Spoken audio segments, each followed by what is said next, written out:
안녕하세요. 피플스레이스입니다.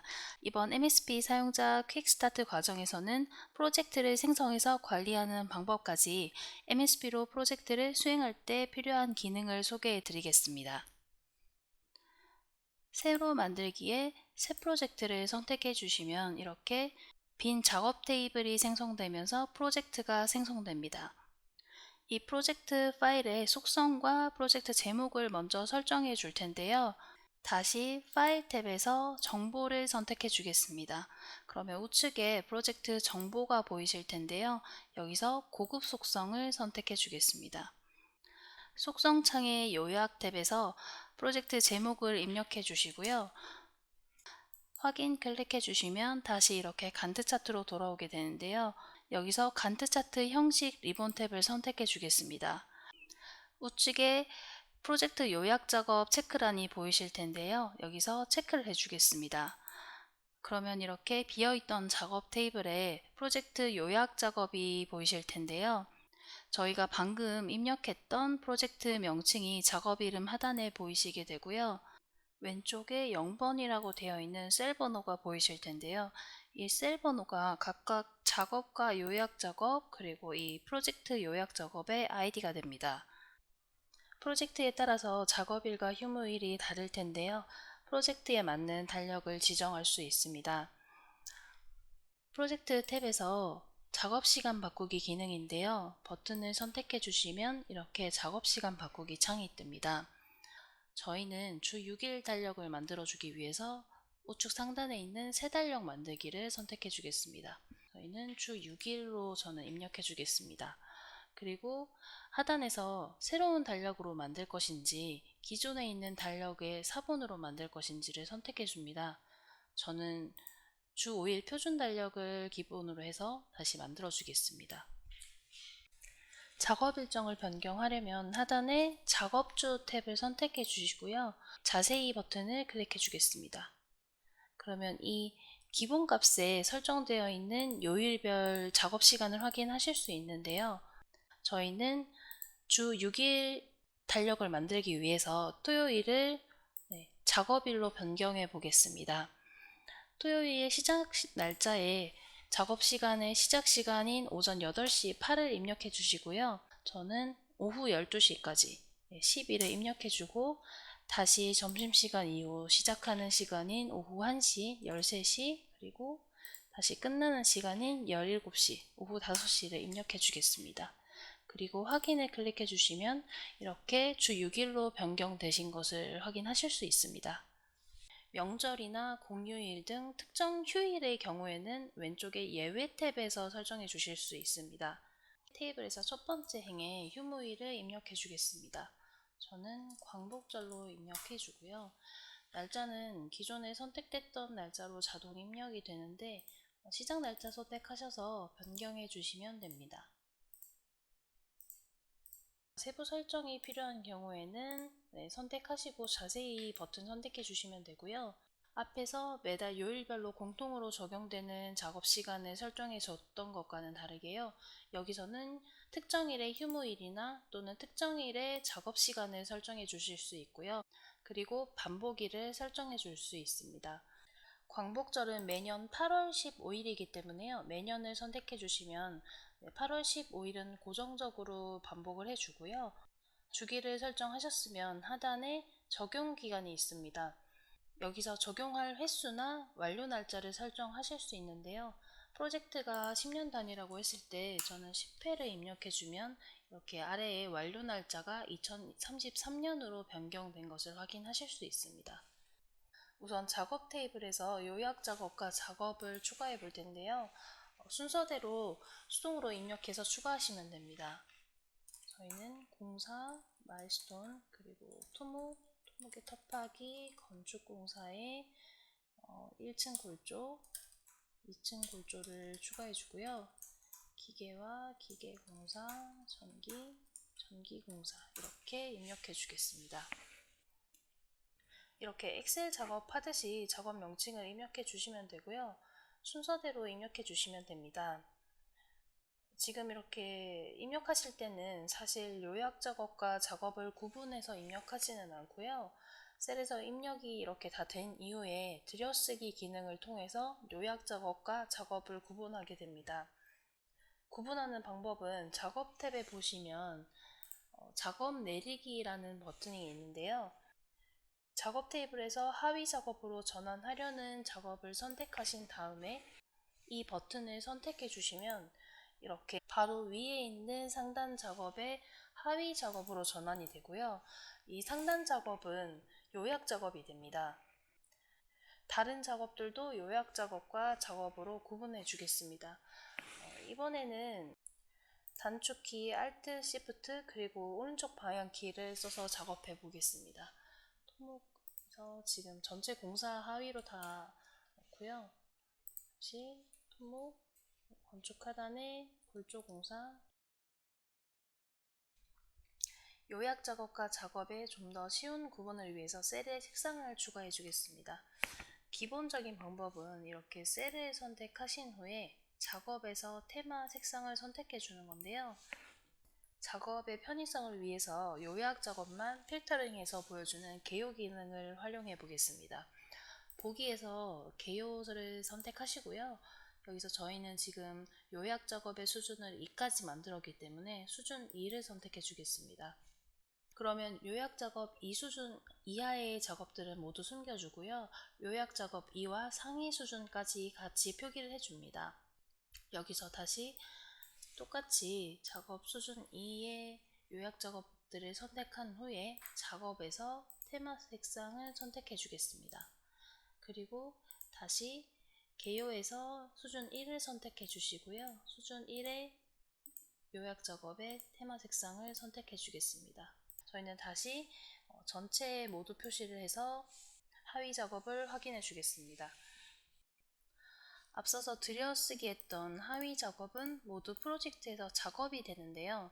기존 작업이나 요약 작업 사이에 새 작업을 삽입하는 경우에는 셀을 추가해서 작업을 입력해 주시면 됩니다. 마찬가지로 새 작업을 추가할 아래의 행을 선택한 후에 마우스 우클릭해서 작업 삽입을 해주시면 이렇게 새로운 셀이 추가가 되는데요. 여기에서 작업 이름을 입력해 주시면 됩니다. 이때 이 새 작업을 추가하는 단축키는 인서트 키인데요. 이렇게 인서트 키를 선택해 주셔도 새 작업이 추가되는 것을 보실 수 있습니다. 지금 추가된 작업들은 모두 기간 옆에 물음표가 표시되는 것을 보실 수 있습니다. 이 물음표는 기간을 확정짓지 않았을 때 표시가 되는 것이고요. 작업에 기간을 입력해 보겠습니다. 이렇게 입력을 하면 물음표가 사라지는 것을 보실 수 있는데요. 기간을 입력해서 확정 지어줬기 때문에 물음표가 사라지는 것을 확인하실 수 있습니다. 마일스톤의 경우 일반 작업과 마찬가지 방법으로 추가하실 수 있는데요. 중요 시점이기 때문에 그래서 마일스톤 기간은 0일로 정의를 합니다. 똑같은 방법으로 마일스톤을 추가해 보겠습니다. 인서트 키 클릭해 주시고요. 착공 그리고 준공도 입력해 주겠습니다. 그러면 여기서 방금 말씀드렸던 것처럼 기간을 0일로 설정해 주는데요. 그러면 이렇게 간트 차트에서도 보실 수 있는 것처럼 이 0일로 지정된 작업들은 마일스톤으로 변경된 것을 확인하실 수 있습니다. 작업 달력 설정을 위해서 작업 세부 정보를 확인해 보겠습니다. 작업 테이블에서 작업 달력 필드를 꺼내 보겠습니다. 열삽입 해주시고요. 작업 달력을 선택해 주겠습니다. 그러면 마찬가지로 없음으로 지정이 되어 있는 걸 보실 수 있는데요. 해당 작업에 설정할 달력을 선택해 주겠습니다. 이제 작업 간에 연결을 해서 이 프로젝트의 전체 기간과 그리고 날짜를 예측해 보겠습니다. 작업 테이블에서 순서대로 작업을 선택해 줍니다. 컨트롤 키를 클릭하시고 선택해 주시고요. 그리고 이 작업 연결 버튼을 클릭해 줍니다. 그러면 이렇게 간트 차트에서 보시듯이 작업이 연결된 것을 확인하실 수가 있고요. 그리고 작업의 날짜도 변경된 것을 확인하실 수 있습니다. 4가지 유형의 작업 링크를 설정할 수 있습니다. 이 연결 관계를 변경하려면 작업폼에서 설정해 주시면 되는데요. 작업폼은 보기에서 오른쪽에 보이시는 세부 정보를 체크해 주겠습니다. 그러면 이렇게 하단에 작업 폼이 보이실 텐데요. 이 작업 폼에서 현재는 자원과 선행 작업이 보이는데요. 여기서 마우스 우클릭하셔서 선행 작업, 후속 작업을 선택해 주겠습니다. 그러면 이렇게 왼쪽에 보이시는 게 선행 작업, 오른쪽에 보이시는 게 이 작업의 후행 작업입니다. 여기에서 보시면 종류는 총 4가지가 있고요. 여기서 관계들을 변경하실 때 설정해 주시면 되고요. 그리고 그 작업간에 간격을 입력해 주실 수도 있습니다. 그럼 이제 작업 간 의존 관계까지 설정하셨으면 일정을 계산하실 수 있는데요. 요주의 작업이라고 하는 주 공정선을 찾아서 그것을 집중적으로 관리하기 위한 목적이 있는데요. 이 요주의 작업은 전체 여유 시간이 0일이거나 그 이하인 작업의 연결을 의미하기도 하고요.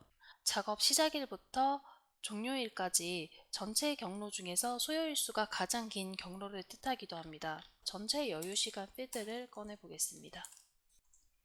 그러면 이렇게 각 작업의 전체 여유 시간을 확인하실 수 있고요. 기본적으로 여유 시간이 0일인 작업들을 요주의 작업으로 인식하기 때문에 이렇게 요주의 작업이 지연되면 후속 작업이나 프로젝트의 완료 날짜가 지연됨을 뜻합니다. 그래서 작업의 전체 여유 시간은 프로젝트의 마지막 날짜인 프로젝트 완료 날짜를 기준으로 계산되거나 각 작업의 날짜 제한에 의해서 계산되기도 합니다. 작업의 제한을 지정해서 작업의 시작 날짜나 완료 날짜를 제어할 수도 있는데요. 작업 테이블에서 제한 종류 필드를 꺼내 보겠습니다. 그러면 이렇게 기본적으로 가능한 한 빨리로 설정되어 있는 것을 확인하실 수가 있는데요.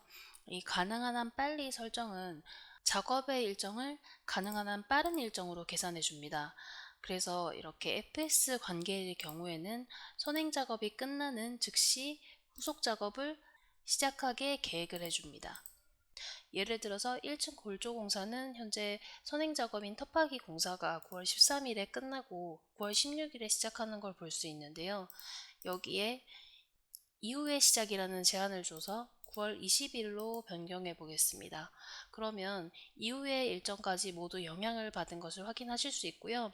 1층 골조 공사는 9월 20일에 시작하는 것으로 강제 지정이 되었습니다. 다시 가능한 한 빨리 제한을 주게 되면요. 이렇게 다시 9월 16일로 변경이 되는데요. 이렇게 작성한 프로젝트 스케줄에 인력이나 장비, 재료, 자원을 배정해 볼 수 있는데요. 우선 자원 시트에서 자원을 생성해 보겠습니다. 보기에서 자원 시트를 선택해 주시면 이렇게 자원 시트가 뜨고요. 자원 이름부터 입력해 보겠습니다. 저는 굴착기, 철근공, 콘크리트공, 거푸집, 철근 이렇게 입력하겠습니다. 자원의 종류는 인력과 장비인 경우에는 작업으로 선택해 주시고요. 그리고 소모성 재료인 경우에는 재료, 그리고 비용인 경우에는 비용 자원으로 지정해 주시면 됩니다. 굴착기인 경우는 장비이기 때문에 작업으로 해주고요. 그리고 철근공과 콘크리트공도 마찬가지로 인력 자원이기 때문에 작업 자원으로 지정해 주겠습니다. 거푸집의 경우는 재료 자원이고요. 철근도 재료 자원으로 입력해 주겠습니다. 재료 레이블의 경우는 재료의 단위를 입력해 주는데요. 그렇기 때문에 작업 자원들은 입력하실 수 없습니다. 저는 거푸집에 제곱미터를 입력해 주고요.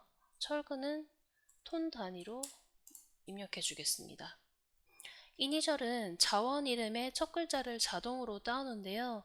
여기서 수동으로 변경해 주셔도 됩니다. 그리고 그룹은 필요하신 경우에 그룹핑 해주시면 되는데요. 저는 토목과 건축으로 그룹핑 해주겠습니다. 그리고 최대 단위는 이 자원이 하루 기준 투입될 수 있는 최대 투입 비율인데요. 따라서 인력이나 장비의 최대 투입 비율을 뜻하고요. 그렇기 때문에 작업 자원에만 입력이 가능합니다. 표준 작업 시간 급여는 이 자원의 단가를 뜻하는데요.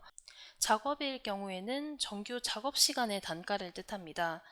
그래서 단위는 단가 뒤에 시간이나 일별로 입력해서 설정해 주실 수 있습니다.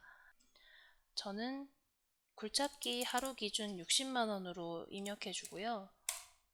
그리고 철근공은 하루 기준 26만원, 콘크리트공 20만원으로 입력해 주겠습니다. 재료 자원의 경우는 입력하신 단위당 단가를 입력해 주시면 됩니다. 저는 거푸집 45,000원, 그리고 철근 78만원으로 입력해 주겠습니다. 그리고 자원의 달력도 설정해 주실 수 있는데요. 자원의 달력은 시간 기준으로 계산되는 작업 자원에만 설정하실 수 있습니다. 그러면 생성된 자원을 할당해 보겠습니다. 자원 배정은 여러 가지 방법이 있는데요. 우선 저는 보기에서 간트 차트로 돌아오겠습니다. 하단에 작업 폼에 현재 보시면 선행 작업과 후속 작업으로 나오실 텐데요. 여기서 마우스 우클릭 하셔서 비용을 선택해 주겠습니다. 그러면 자원 이름과 단위, 비용 등이 보이실 텐데요. 톱하기부터 자원을 배정해 주겠습니다. 자원 이름에서 저희가 배정할 자원을 선택해 주시고요. 그리고 단위는 투입할 비율을 입력해 주시면 됩니다. 그리고 확인 클릭해 주시면 비용이 자동으로 계산되는데요. 이 비용은 제가 앞서서 이 자원의 단가를 입력했는데요. 하루에 100% 그대로 들어가기 때문에 하루당 단가를 그대로 반영했고요. 작업 기간이 10일이기 때문에 이 작업의 전체 비용이 600만원으로 자동 계산이 됐습니다. 이 계획이 승인되면 프로젝트의 초기 계획을 설정하실 수 있습니다. 이후에 프로젝트를 진행할 때 초기 계획과 진행 중인 프로젝트의 일정을 비교해서 프로젝트의 진행 사항을 확인할 수 있는데요. 우선 초기 계획 설정을 위해서 프로젝트에서 초기 계획 설정을 클릭해 주겠습니다. 제일 위에서 초기 계획 설정을 클릭하고 초기 계획 선택을 클릭하시면 이렇게 버전별로 10개까지 설정하실 수 있습니다. 확인을 클릭해 주시면 초기 계획이 저장되었고요. 설정하신 초기 계획을 간트 차트에서 표기해 보겠습니다. 마우스 우클릭 하셔서 막대 스타일 표시에서 초기 계획 선택하시고요. 방금 저희가 만들었던 초기 계획을 선택해 주면 이렇게 다 하단에 초기 계획이 표시가 됩니다. 이제 작성한 프로젝트 공정표를 출력해 보겠습니다. 현재 보이는 화면을 그대로 출력해 주기 때문에 작업 테이블에서 필요 없는 필드를 숨겨주도록 하겠습니다. 그리고 오른쪽 간트 차트에서 날짜 표시줄을 조정해 줄 텐데요. 날짜 표시줄에서 마우스 우클릭 하셔서 날짜 표시줄 선택해 주겠습니다. 그러면 이렇게 가운데 눈금 단위를 선택할 수 있는데요. 저는 연으로 선택해 주고요. 그리고 하위 눈금 단위를 월로 선택해 주겠습니다. 확인 클릭해 주시고요. 하단에 보시면 이렇게 바차트 옆에 배정된 자원이 표시된 것을 보실 수 있는데요. 이것도 조정을 해주겠습니다. 마우스 우클릭 하셔서 막대 스타일 들어가시면요. 이렇게 막대 스타일을 설정해 줄 수 있는데요. 작업의 하단에서 텍스트 탭을 클릭해 주시면 이렇게 오른쪽에 자원 이름이 지정된 것을 볼 수 있습니다. 저는 작업의 이름으로 바꿔주겠습니다. 상단에서 이름으로 선택해 주시고요. 확인 클릭해 주겠습니다. 이제 파일을 인쇄해 보겠습니다. 파일 탭에서 인쇄를 클릭해 주겠습니다. 상세한 설정은 페이지 설정을 클릭해 주겠습니다. 저는 머리글에서 용지의 상단에 프로젝트 제목을 추가해 주겠습니다. 위치는 가운데로 하고요. 일반에서 프로젝트 제목을 선택해서 추가해 주겠습니다. 그리고 클릭하시면 이렇게 미리 보기에서 저희가 지정했던 프로젝트 명칭을 보실 수 있고요. 그리고 바닥글에서 현재 페이지 수가 나와 있는데요. 여기에 저는 전체 페이지 수를 추가해 주겠습니다. 마우스 클릭하셔서 저는 슬러시 입력해 주고요. 그리고 일반에서 전체 페이지 수를 선택해서 추가해 주겠습니다. 그리고 다시 클릭해 주시면 이렇게 전체 페이지 수 중에 현재 페이지 수가 이렇게 표시가 됩니다. 마지막으로 법례 탭 보시면 모든 페이지마다 법례를 적용하실 수도 있고요. 그리고 법례 페이지를 따로 작성할 수도 있고, 저는 없음으로 선택해서 확인을 클릭해 주겠습니다. 자, 그러면 이렇게 페이지 설정이 되었고요. 여기서 인쇄를 클릭해 주겠습니다. 이렇게 짧은 시간에 프로젝트 공정표를 작성하는 방법에 대해서 알아보았는데요. 많은 도움이 되셨기를 바랍니다. 관련 문의사항이 있으시면 P3EC로 문의해 주시기 바랍니다. 감사합니다.